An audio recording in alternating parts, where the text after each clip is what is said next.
Continuamos en la redacción abierta. Ahora recibimos a Carlos Bustos, periodista de Misterios. Carlos, bienvenido. ¿Qué tal, Javier? Encantado. Vamos a hablar de un hecho que ocurrió hace 13 años aquí en Madrid. Un hecho del que poco se ha hablado para la dimensión que realmente tuvo. Estamos hablando del incendio del edificio Windsor de ese rascacielos situado en el Paseo de la Castellana, de la capital española. Y hay muchísimas incógnitas todavía que rodean a este suceso. Yo quería empezar a preguntarte, Carlos, sobre quién da el aviso de ese incendio. Creo que se declara a las 11:08 de la noche. Oficialmente. ¿Y quién es el que da ese primer aviso? Los guardias de seguridad. Hay 4 guardias de seguridad de Prosegur. Una de ellas es una mujer, 3 varones y hay un jefe de mantenimiento. Esas son las 5 personas que en teoría están en el Windsor ese día, esa noche, y hay también una trabajadora de Deloitte, que hablaremos después de ella, porque a lo mejor toma una importancia capital en todo este asunto, Javier. Dan el aviso de que encuentran fuego en un despacho, ¿no? Planta 21, despacho número 9. Bueno, la primera pregunta, por decirlo así, misterio, sin resolver. Ellos ven que el fuego es muy pequeño, ¿no? En un primer momento. En un primer momento. Es un cubo, suben una papelera, a la ¿no? Planta De despacho. 21, y en el despacho número 9 ven que a través de los cristales hay una papelera y dicen que es aproximadamente 50 centímetros las llamas que salen de esa papelera. Claro, aquí la pregunta es, bueno, un incendio de papelera cualquiera puede extinguirlo. Vamos, ni siquiera hace falta un extintor para sofocar un incendio tan pequeñito. La pregunta es, ¿por qué no pudieron sofocar este incendio que en un primer momento era tan pequeño?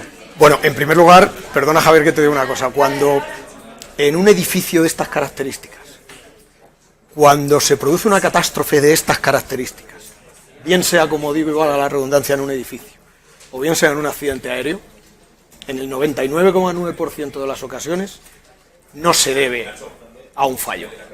La catástrofe se desencadena por un cúmulo, probablemente, de errores y por un cúmulo de circunstancias.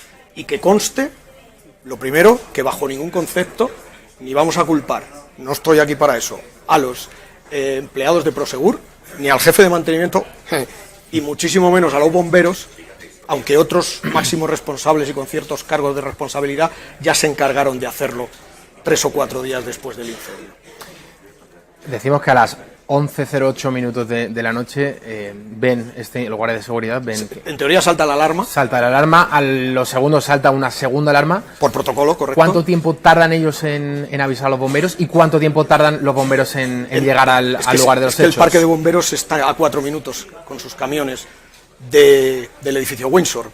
Tardan. El tema es que desde que dan la alarma, salta la alarma, ellos tardan como 3 o 4 minutos, o 5 minutos, o un poquitín más tal vez, en subir del sótano donde está la central de alarmas, donde ellos tienen su cuartel general, digamos, y tardan aproximadamente 5 minutos en subir a la planta 21. Es cierto que hay ascensores, pero cuando está terminantemente prohibido, cuando hay un conato de salvo, vamos, es que ni un solo conato, ni un conato de incendio, con lo cual un incendio ya declarado, que se utilicen los elevadores, salvo los de emergencia y por las personas autorizadas.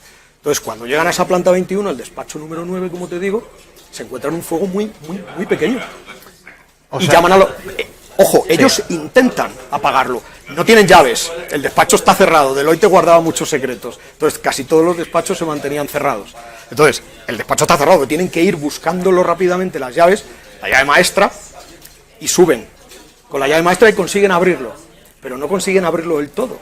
La sorpresa es cuando tiran de puerta, meten la llave, tiran de puerta, y cuando la puerta hace un ángulo de 45 grados, está bloqueada. No pueden entrar a atacar de lleno el incendio con un extintor. Bueno, la primera pregunta aquí que me surge. 23 minutos en que los bomberos lleguen al lugar de los hechos, ¿es mucho tiempo? ¿Podemos decir que es demasiado tiempo? Sí, realmente. Ten en cuenta que esto sucedió a las 11 y pico de la noche, un día entre semana, un día laborable. Sí. A esa hora hay poco tráfico ya en Madrid. En teoría los bomberos no tendrían que tener ningún problema para acceder a la Torre Windsor. Si los bomberos tardan 4 minutos en llegar. 23 minutos desde que ven el fuego. No. Desde que alertan del fuego, salta la alarma en el edificio. Javier, es que las personas de mantenimiento y las personas de seguridad de Prosegur no llaman a los bomberos automáticamente. O sea, lo primero que hay que hacer cuando hay un incendio, es llamar. aunque sea una falsa alarma, o aunque sea un incendio, como estamos hablando, ridículo, que es lo que cuentan con toda tranquilidad los responsables de Prosegur, aunque sea así, lo primero que hay que hacer es llamar a los bomberos y no esperar a ver si lo puedes sofocar tú. Para mí eso es, entre comillas, e insisto y no vengo aquí a juzgar a nadie, para mí eso es una primera negligencia, porque ellos intentan sofocarlo, ellos con un extintor, pero no pueden, se les va de las manos, y cuando ven que aquello coge cierta magnitud, es cuando avisan a los bomberos, y eso es 11 minutos más tarde de que salte la alarma. Carlos, entonces, ¿cómo es posible, cuando intentan acceder con esa llave maestra a ese despacho, cómo es posible que no puedan abrir la puerta? Es decir, que esté la puerta trancada. No estamos diciendo que la cerradura presentase algún tipo de problema que impidiese la apertura de esa puerta. Ni la cerradura. ¿Había algo detrás de la puerta? Probablemente. Como una trinchera, por decirlo así. Yo te voy a ser muy sincero. Yo estoy impedía el paso. El edificio Windsor tenía 20 plantas alquiladas, y cuando se las alquilan a Deloitte, esas 20 plantas, son diáfanas. Se alquilan diáfanas. Es Deloitte quien tiene que hacerse cargo, digamos, no de la reforma, sino de llenar esas plantas. Ese despacho, que se dice que era un despacho, podemos entrecomillarlo perfectamente, Javier, porque lo que era un almacén de papeles. El Windsor en sí, esas 20 plantas de Deloitte, era una antorcha. Los materiales, las moquetas, la doble instalación de aire, y ahora te explicaré por qué, la cantidad de papeles, de archivos, de tinta que había en ese edificio. Y ese despacho en concreto, donde se origina el incendio, aparece en las diligencias como que era un despacho, sí, pero lleno de esto de papel. Si intentas abrir, haces fuerza y cae una caja de papel o cae a archivadores o lo que, pues no te extrañe que esa puerta se quedara bloqueada accidentalmente. Claro, te has adelantado porque te iba a preguntar que a quién correspondía este despacho, pero teniendo en cuenta que era un almacén, ¿de quién era el almacén? ¿Qué tipo de documentos había allí guardados que eran tan importantes? Bueno, Deloitte, cartilla Rubio para hacer caligrafía no creo que guardara, pero sí te voy a decir una cosa. En ese edificio, en ese momento, no había trabajadores, salvo una trabajadora. Esa trabajadora, fíjate qué curioso, paradojas de la vida, era la jefa de prevención de riesgos laborales de Deloitte. Esa trabajadora era fumadora empedernida, y no es la primera vez, según cuentan empleados de limpieza y empleadas de la limpieza, que a esa trabajadora, digamos, la tienen que salvar, entre comillas, el traserillo, y perdón por la expresión, porque algún conato de incendio que otro en su papelera de su despacho. Algún cigarro mal apagado. Algún cigarro mal apagado. Ya sabes lo que pone en la diligencia, al final la causa, lo comentan, pero la causa la consideran desconocida. La causa desconocida. ¿Estaba la directora de riesgos laborales, la responsable de riesgos laborales de Deloitte, estaba sola en ese momento? Estaba sola junto con los 4 miembros de Prosegur y el jefe de mantenimiento del edificio Windsor. ¿Se sabe qué declaró ella posteriormente? Más allá de reconocer el accidente del cigarro. ¿Ella no lo reconoce? Ella no lo reconoce. Ella no lo reconoce bajo ninguno de los conceptos. ¿Y cuando le preguntan qué hacía a esas horas de la noche? Trabajando y demostrable, porque a las 11:04 ella sale del edificio Windsor y lo demuestran las cámaras de seguridad que la graban. A las 11:04, a las 11:03 o 11:02 está mandando un correo electrónico a un compañero de Deloitte, no recuerdo si era de la sede de Oviedo o de la sede de Orense. Y todo eso está demostrado. Hay un correo electrónico.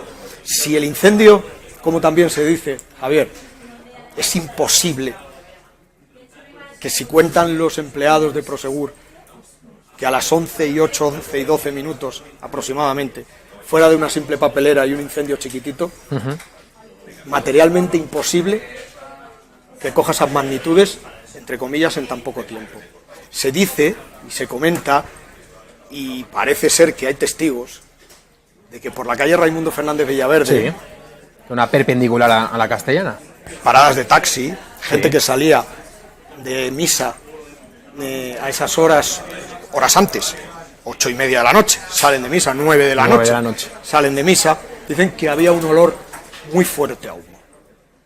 O sea, y además lo dicen con conocimiento de causa, y lo dicen sentando cátedra. Y a nosotros nos parecía extraño estar en la parada del taxi, y a los transeúntes, que hubiera esa cantidad de olor a humo, y un olor a humo que no es un cigarro ni la polución de los autobuses, Hubo muchos el olor a testigos. incendio se sabe cómo es. Esta versión la mantuvieron testigos, como usted dice, que salían de misa a última hora de la noche, ¿no? 9 de la tarde, mejor dicho, 8:30, 9 de la noche. También los propios taxistas que estaban en la parada de Raimundo Fernández Villaverde. Advierten de esto, sí. Entonces, si estamos hablando que la primera alarma salta a las 11:08 minutos de la noche, ¿cómo es posible? Porque no puede ser que haya un olor muy fuerte a humo, a incendio, si estamos hablando de que todo eso se originó en una papelera de despacho. Efectivamente. Bueno, pues yo te voy a contar. La investigación dice que se origina en ese despacho. La investigación, en todo momento, las diligencias se abren por los testimonios de Prosegur. De los guardias de seguridad que estaban. La investigación es de Mortadelo y Filemón. No sé quién tendría tantísimo interés en que el Windsor se demoliera y dar carpetazo y que el Windsor se demoliera en tiempo récord al precio de 17 millones de euros. Muchísima prisa se dio el alcalde de Madrid en dar la orden de demolición cuando ni siquiera habían pasado 4 días, y en 4 días yo te aseguro, y los bomberos lo aseguran, que era imposible que aquello se supiera como mínimo una de las causas o alguna de las causas. Los bomberos, esto es insólito en España, en cualquier país del mundo, los bomberos tienen su departamento de investigación.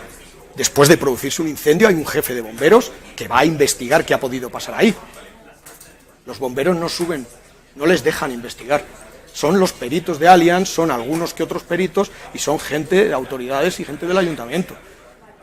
Y nada más, allí no investiga absolutamente nadie más. Entonces, como mínimo es mosqueante. Carlos, quiero que te mojes ahora en esta cuestión que te voy a plantear. De todas las instituciones o cargos públicos, está por un lado el Ayuntamiento de Madrid, entonces dirigido, gobernado por Alberto Ruiz Gallardón. Correcto. El ministro de Defensas, por entonces con Zapatero en la Moncloa, era José Bono, Pepe Bono. Y por otro lado estaban los bomberos, que como bien dicen no le dejaron investigar este asunto. Si tuvieses que mojarte, que decir quién fue en la institución o cargo político que arrojó, que puso más empeño en que todo esto no se resolviera, ¿con quién te quedarías? ¿El gobierno, la alcaldía? Bueno, el Ruiz Gallardón era muy amigo de Deloitte, tenía muy buena relación con Deloitte. Deloitte es una empresa que tiene muchísimos documentos guardados y altos secretos. Allí también estaba el BBV, y el BBV hacía muy poquitos días que un juez le había solicitado unos documentos al presidente del BBVA. Ahí había, en una de las plantas estaba una caja fuerte ignífuga, por lo visto con documentos muy importantes del Ministerio de Defensa.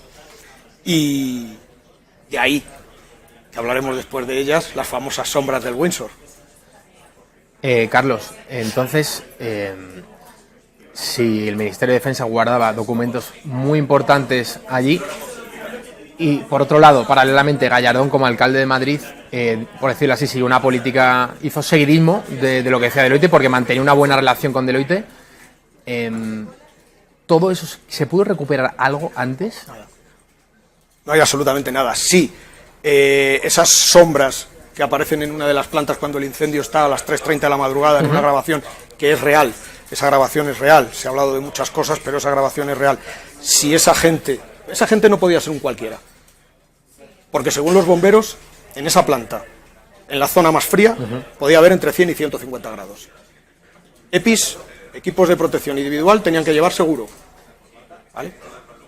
Con lo cual, cualquiera no podía ser. ¿Crees que se hizo todo lo posible por intentar rescatar todos los documentos? No, yo estoy convencido de que no interesaba rescatar todos los documentos. Probablemente se rescataron los de defensa de esa caja ignífuga.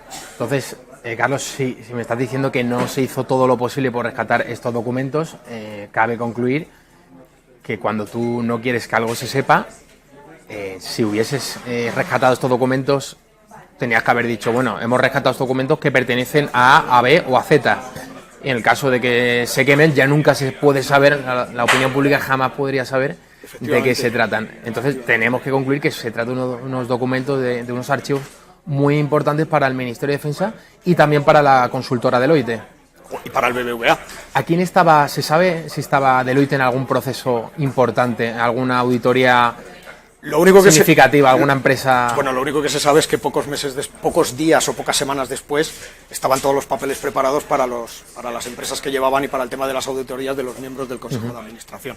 Era el Consejo de Administración y la auditoría de cuentas de un montón de empresas que llevaba Deloitte. No sé si hasta qué punto eso puede ser relevante, pero es que Deloitte, desde el minuto 1 de su existencia hasta el último minuto que siguen existiendo y están en Torre Picasso, que tienen una querencia terrible por los edificios altos, ya lo que les pasó el 11S en Nueva York, lo que les ha pasado en el Windsor, bueno, vete a una planta baja tranquilo y ahí, pues ahora están en el edificio Torre Picasso. Entonces, ellos, como digo, y no quiero irme por los cerros de Úbeda, todos los documentos que tienen no son precisamente, insisto, carpetas de caligrafía, son temas serios y son temas de alto secreto.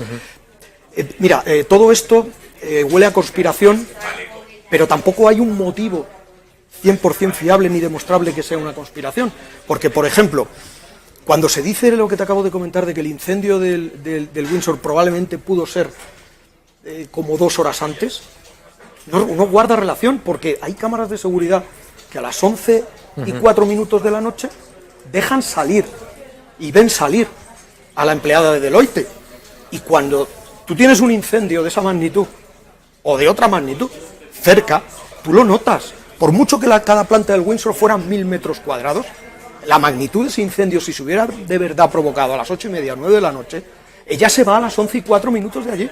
Las cámaras de seguridad lo detectan y las cámaras de seguridad la ven tranquila, no sale corriendo, no sale agobiada. Con lo cual, no me cuadra eso. La teoría de la conspiración también sabes en qué se basa, en las famosas llamas azules. Las famosas llamas azules, se ha incluso dicho que puede ser porque el Windsor era gas, había habido un escape de gas. Y no había gas en el edificio. Yo he tenido delante de mí los proyectos industriales del Windsor y no existía una instalación de gas en el Windsor. Los conspiranoicos hablan de acelerantes, colocados adrede. No sé si recordarás el programa del Hotel Corona de Aragón, donde murieron 80 y tantas personas por un incendio. Ahí se descubrió napal en 3 focos del incendio. Aquí no se puede demostrar que haya acelerantes. Los acelerantes, como en napal o como cualquier otro acelerante, sí pueden provocar llamas azules. En el caso del Windsor, entonces, por decirlo así, los acelerantes que nadie colocó adrede serían en este caso las moquetas, los documentos, los muchísimos papeles que había en estos despachos, que bueno, que no eran despachos en el que se origina el fuego. Hemos dicho que no era un despacho hasta la planta técnica, que tiene que estar diáfana para prevenir, que era una sala común en la que se guardaban documentos importantes. Sí, documentos importantes y todo tipo de documentos, hasta la planta técnica, que tiene que estar diáfana, porque es una planta entre comillas cortafuego. Parece ser que era un almacén como la papelera peninsular, que estaba lleno de papeles. Claro, lo has comentado por encima, a partir de las 3 de la mañana, supone que ya el incendio ahí era enorme, que dentro del edificio las temperaturas eran altísimas, pero sin embargo desde fuera un cámara filma unas siluetas que se aprecian con bastante nitidez. No puede ser esto obra de un montaje. Hay unas personas que están dentro del edificio a las 3 de la mañana con todo lo que está ocurriendo. Sabemos que no eran bomberos, sabemos también que no eran guardias de seguridad del propio edificio del Windsor. Estaba todo el mundo fuera. El bombero, como digo, es la máxima autoridad en un incendio. Entonces, primero, ¿quién está tan loco como para subir a un edificio en llamas si no tiene unos dispositivos como los bomberos y unos equipamientos para sofocar el incendio? Y en segundo lugar, no sé si tenemos alguna pista de quiénes eran los que subieron. Yo estoy convencido y apuesto que estaban intentando rescatar los documentos de la caja ignífuga del Ministerio de Defensa, que lo consiguieran rescatar, que les diera tiempo, que esto ya lo desconozco, pero te aseguro que no eran bomberos, porque los bomberos salieron de allí y además, insisto, pasaron lista.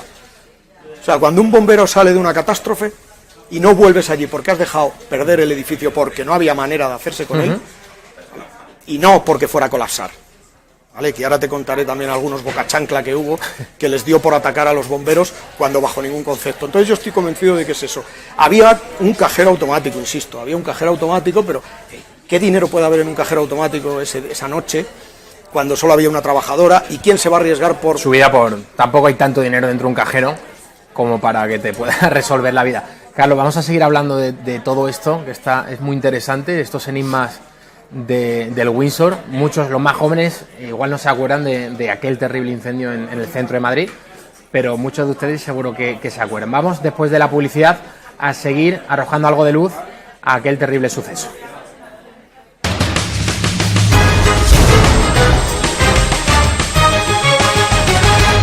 Seguimos en la redacción abierta y seguimos con Carlos Bustos, que nos está desgranando algunos de los misterios, algunas de las luces y sombras del incendio en el edificio, en el rascacielos Windsor de Madrid en el año 2005. Estábamos hablando antes de la pausa de la sombra de la sospecha que se había arrojado sobre el Cuerpo de Bomberos de Madrid.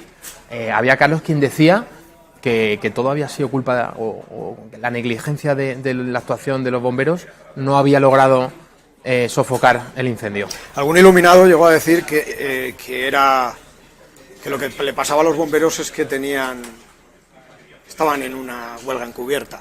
Y usted, señor perito y otros que dijeron esto, un bombero, cuando se está jugando la vida, y se la jugaron, y si hay 2 de ellos vivos, es gracias a un colaborador del Centinela que sacó a uno de ellos cuando estaba prácticamente muerto.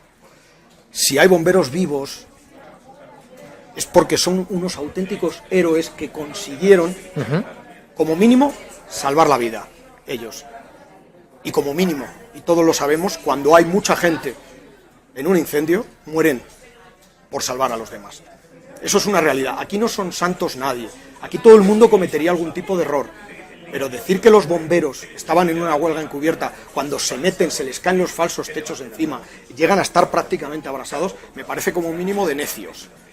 Pero ya es que hay una cosa que es todavía más grave. El secretario de la Asociación Profesional de Técnicos de Bomberos, que además era el director de la revista Prevención de Incendios, y que en su momento fue jefe del Ayuntamiento de Bomberos de Bilbao, este señor, con sus santas narices, a un programa de Telemadrid, que está grabado, que sucedió en Madrid, que todos conocemos y hemos conocido ese programa, dice literalmente que lo que les ocurrió a los bomberos es que les entró demasiado rápido el síndrome del 11S. Esto me interesa mucho, Carlos. El síndrome del 11 de septiembre no es otro que el que sufrieron algunos de los cuerpos de bomberos, de los miembros del Cuerpo de Bomberos de Nueva York, cuando la primera de las Torres Gemelas está viniendo abajo. Y bueno, yo no sé si esto es una injusticia tremenda que se atribuyese a los bomberos de Madrid, que el Windsor se podría venir abajo, o que los bomberos tenían miedo, que no actuaron porque posiblemente el edificio se fuese a venir abajo. No hay ningún bombero que declarase esto, ni ningún responsable del Cuerpo de Bomberos que declarase posteriormente a este suceso de febrero del año 2005 que alguno de sus hombres manifestase este síndrome, ¿no, Carlos? Para nada, al revés, todo lo contrario. Ellos, cuando ven que se les va de las manos, reciben una orden de volver a reiniciar el trabajo. Bajan para abajo, se reúnen en la planta baja y vuelven a subir otra vez. Pero insisto, el Windsor tenía moqueta, el Windsor tenía papeles, el Windsor tenía una instalación que encima, fíjate qué negligencia más grande. En un tipo de rascacielos de este tipo, lo normal, Javier, es que la planta 21 sea igual que la planta 20. Son 1000 metros cuadrados de planta. Bueno, pues los bomberos casi se rompen la crisma porque se van a la planta 20, hacen una inspección de la planta 20, suben a la planta 21 pensando que la distribución puede ser la misma y se encuentran con que no tiene absolutamente nada que ver. Había una doble instalación. Mira, te voy a contar un ejemplo. El edificio Windsor, insisto, se alquilan 20 plantas a Deloitte. Esas 20 plantas están diáfanas. El edificio Windsor, a las 8 de la mañana del lunes encendía en aquella época su calefacción central. Y a las 9 de la noche del viernes se apaga. Con lo cual, si la apagan en fin de semana o a partir de esas horas, no hay ni calefacción en invierno ni aire acondicionado en verano. ¿Qué día de la semana se produjo el viernes o sábado? Viernes o sábado, no estoy seguro. El caso es que no había nadie en el edificio y era más tarde de eso. No recuerdo exactamente el día. Fue la madrugada del 12 al 13 de febrero del mes del año 2005. Bueno, resulta, Javier, que esas dependencias diáfanas que estaban distribuidas malamente, casi les cuesta la vida, porque no estaban iguales. Y te decía esto porque si tú no tienes calefacción a partir de ciertas horas y no tienes aire acondicionado en verano, ellos tuvieron que poner una instalación de calefactores y tuvieron que hacer una instalación diferente de la que había. De ahí el jaleo de falsos techos, el jaleo de cables, que también se ha hablado de un cortocircuito en el sistema de climatización, porque si hay gente que se queda trabajando a partir de las 9 en el mes de febrero y quitan la calefacción, evidentemente tampoco están para pasar frío. Y en Deloitte había gente que trabajaba hasta de 24 horas. Ese es otro misterio que no vamos a abordar aquí, pero que merecería sin ninguna duda un episodio aparte. Entonces, los bomberos además sabemos que se les impidió, no sé si era porque las condiciones del edificio del rascacielos Windsor no eran las adecuadas, me refiero que se les impidió a los bomberos utilizar las mangueras. ¿Cómo era el servicio antiincendios del Windsor? ¿Estaba realmente preparado para un caso como el que ocurrió? Bajo ninguno de los conceptos. El Windsor era un edificio que se empezó a construir en el 75 y se inaugura en el 79. Por lo pronto, había ciertas cosas que serían obligatorias ahora y ciertos medios de PCI, de protección contra incendios, que serían obligatorias. Por ejemplo, el tema de aspersores o de sprinkle en los techos, eso no existía. ¿Qué ocurre? Que justo en esas fechas, cuando se produce el incendio, el Windsor estaba sido sometiendo a una tremenda remodelación, en concreto para el tema de prevención de incendios. Por eso, los bomberos no se hacen con el incendio, porque cuando los bomberos llegan a la planta 21, no hay presión de agua. Las columnas secas hacen honor a su nombre, están secas, Javier, y están obstruidas. Con lo cual, como decía el bombero, el sargento de bomberos, Jesús, un tío que, insisto, le salvó la vida a un compañero suyo, es que era intentar apagar un incendio con una jeringuilla. Otro de los puntos más tratados en el incendio del Windsor es el que se refiere a las llamas. Mira, lo podemos estar viendo. Las llamas de color azul. Ha habido antes un plano más cerrado en el que sí se aprecia con mayor nitidez que había llamas de color azul y que todo esto se podría deber a una explosión de gas. Luego supimos que no había gas en el edificio. ¿Por qué crees que se divulgó esta teoría del gas, Carlos? Se ven, lo ves aquí como a la derecha, como las llamas no son todo... Bueno, yo te lo voy a explicar porque esto es química y ciencia pura y dura. Primero, hablar de la teoría conspiranoica y de catalizadores no está demostrado, no se puede demostrar, porque en las diligencias y en la investigación no aparecen, o no quisieron que apareciera. Eso por un lado. Por otro lado, instalación de gas, insisto, no existía una instalación de gas en el Windsor, no podía haber fuga de gas. Ahora yo te voy a explicar por qué lo de las llamas azules y por qué lo de esas terribles explosiones. El edificio Windsor, su estructura es de hormigón, pero toda la estructura perimetral es de aluminio. Y entre esas estrías de aluminio, esas líneas de aluminio, van unidas y engarzadas los cristales, porque era una torre de cristal preciosa, que depende de cómo le diera la luz, era dorada, color plomo, era precioso. Todos sabemos, y cualquier químico lo puede atestiguar, que cuando el aluminio funde, y eso es lo que está ocurriendo, fundir por las altísimas temperaturas que coge aquello, al contacto con los chorros de la manguera del agua fría, se producen una reacción química que produce eso, valga la redundancia, llamas azules. Y si hace el efecto lava, porque al deshacerse va cayendo, y el agua es todavía más fría, se producen hasta explosiones. Por eso cuando dicen, ¿y por qué el edificio, que normalmente en un incendio las llamas van hacia arriba y no hacia abajo, por el efecto chimenea, ¿por qué se propagaban las llamas también hacia abajo? Pues muy sencillo, en esa famosa cortina, que llaman muro cortina, que está entre la mampara de aluminio con cristal y el muro de hormigón del Windsor, hay un espacio así. En ese espacio, toda la lava caía hacia abajo. La lava, estoy hablando del aluminio derretido incandescente, para que nos entendamos. Caía hacia abajo, y con esas explosiones es facilísimo que se propagara hacia las plantas de abajo. Pero el problema no es ese, el problema es que los bomberos, insisto, si llegan a tener su presión, luego cuando llegan al edificio, se encuentran las mangueras por el suelo, algunas arrancadas de las vías. Joder, ¿cómo es posible eso? Pues muy sencillo, porque el edificio estaba en obras. Eso sí, la familia Reizábal, que eran los propietarios del Windsor, y los de la empresa, que no me acuerdo cómo se llama, te lo voy a decir, Axima, que eran los responsables de la remodelación del Windsor en cuanto a prevención de incendios, esos dicen que estaba todo perfecto. Que hay documentos donde dicen que han hecho las pruebas de que todo estaba en buen estado. Fijo, ¿dónde están esos documentos? No aparecieron, se quemaron en el incendio. Cualquiera tiene un duplicado en su empresa, ¿no?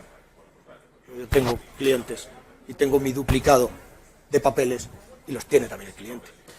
Hay, y lo estamos viendo con Carlos Busto, muchísimos puntos negros en la investigación, en saber realmente qué es lo que originó el incendio, que la investigación pues concluyó que no se conocían las causas. Ese cigarrillo que se atribuyó a una trabajadora de Deloitte, en concreto la responsable de riesgos laborales, de prevención y riesgos laborales, pues no se supo realmente qué es lo que produjo el incendio. Carlos, yo ahora te quería preguntar, más allá de Deloitte, que lo han mencionado, ¿qué otras empresas había en el edificio? Se habla también de Francisco González, presidente del BBVA, que podría mantener allí, guardar documentos secretos. La Fiscalía por aquel entonces, en 2005, le había requerido una serie de papeles de documentos. En primer lugar, quiero que me digas qué empresas también había en el Windsor y, por otro lado, qué es exactamente lo que la Fiscalía le había requerido a Francisco González, presidente del BBVA. Los entusiastas de la teoría de la conspiración pues seguramente puedan ver en todo esto algún tipo de causa, pero yo solamente hago la pregunta. 20 plantas eran de Deloitte. El Ministerio de Defensa trabajaba directamente allí con una empresa que le guardaba documentos secretos y donde estaba esa caja inífuga. Garrigues también tenía allí oficinas y el BBVA también tenía oficinas. Y como te he comentado antes, había un requerimiento judicial para presentar una serie de documentos que había en el Windsor y que se los requería un juez a Francisco González y nunca se pudieron presentar porque esos sí que se quemaron. Yo es que no me atrevo a decir de que todo eso era una conspiración. Lo que sí me atrevo a decir es que hubo una negligencia terrible por parte de las empresas de mantenimiento, porque no es normal que los bomberos llegaran vendidos al edificio, y todos sabemos que el edificio estaba condenado a no poder ser apagado el incendio. De hecho, los bomberos ya no pueden arriesgar la vida, se tiran ahí hasta las tantas, se les caen los falsos techos encima, hacen lo imposible por salvarlo, pero se les va de las manos. ¿Por qué? Porque no tenían presión, porque no podían apagar. Insisto, es como apagar un incendio con una jeringuilla. Con una jeringuilla. Me ha gustado ese símil, Carlos. Esto es muy español, ¿no? Lo de que ocurre una desgracia muy, muy grande y que luego no haya responsables, que nadie dimita. Y no sé si en el caso del Windsor podemos hablar de que no hubo tampoco dimisiones, ni nadie que fuese despedido por su empresa. En fin, depuración de responsabilidades, no, que es lo primero que debe ocurrir tras una catástrofe que no es una catástrofe natural, no estamos hablando de una riada ni el desbordamiento de un río, estamos hablando de un incendio dentro de un edificio que no tenía, eso lo sabemos, y los propios bomberos no pudieron sofocar bien el incendio porque no tenían las condiciones, no se le facilitó como es debido las tareas de extinción del incendio. Estamos hablando de un edificio que en el año 2005 no estaba preparado, un edificio que es un rascacielos, no estaba preparado para sofocar un incendio como el que se produjo. No lo estaba, mira, Javier, si tú te fijas y ves fotos del Windsor, por ejemplo, antes de comenzar esa remodelación, el Windsor es una torre de cristal y una de las escaleras de incendio, que es un círculo, exteriores, esas no existían. En esa época las estaba construyendo y las está construyendo FCC, ¿vale? Insisto, no tenía aspersores para que detectar en caso de incendio, o sea, es una papelera. Que por cierto, las papeleras, por si no lo sabéis, todos los que tenemos por aquí en la redacción, sí, papeleras, lo ideal es que sean de plástico. Fíjate qué cosa, dicho por los bomberos.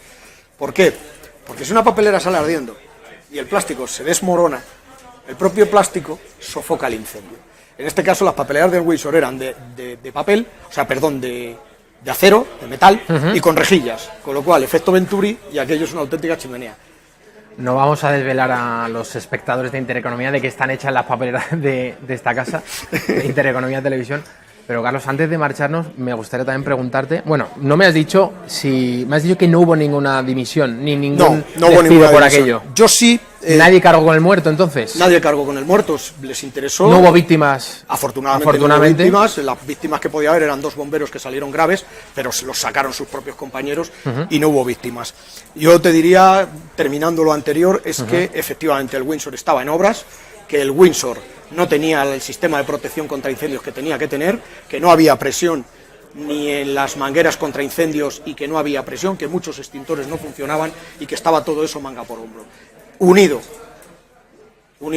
a que era una auténtica antorcha porque había materiales que no estaban en esa época inifugados porque no existía una ley. Y cuando ha existido se están adecuando muchos edificios, y unido sobre todo, y para mí lo más importante, que el fuego empieza antes. Empieza antes.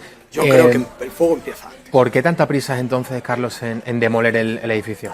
Pues esa es la pregunta que le podemos hacer a don Alberto Ruiz Gallardón, y yo se la haría encantado. ¿No se organizó, no se celebró una comisión de investigación? Sí. ¿Política? Y no duró nada. No duró nada. Carpetazo. Tuvieron mucha prisa a los... Fíjate que en aquella época Partido Popular y Partido Socialista se llevaban muy mal, bastante peor que ahora. Se tiraban los trastos en el Congreso día sí día también, y en la Alcaldía de Madrid está el Partido Popular con Alberto Ruiz Gallardón, y en el Gobierno estaba el Partido Socialista con Zapatero, el ministro de Defensa era José Bueno. Bueno, correcto. Por decirlo así y resumirlo, en este caso concreto, digamos que sí fueron todos a una. Totalmente, totalmente. Y es más, mira, te voy a decir una cosa para terminar, que es muy importante. Todo el mundo decía que ese edificio tienen tanta prisa en demolerlo porque había peligro de colapso. Falso.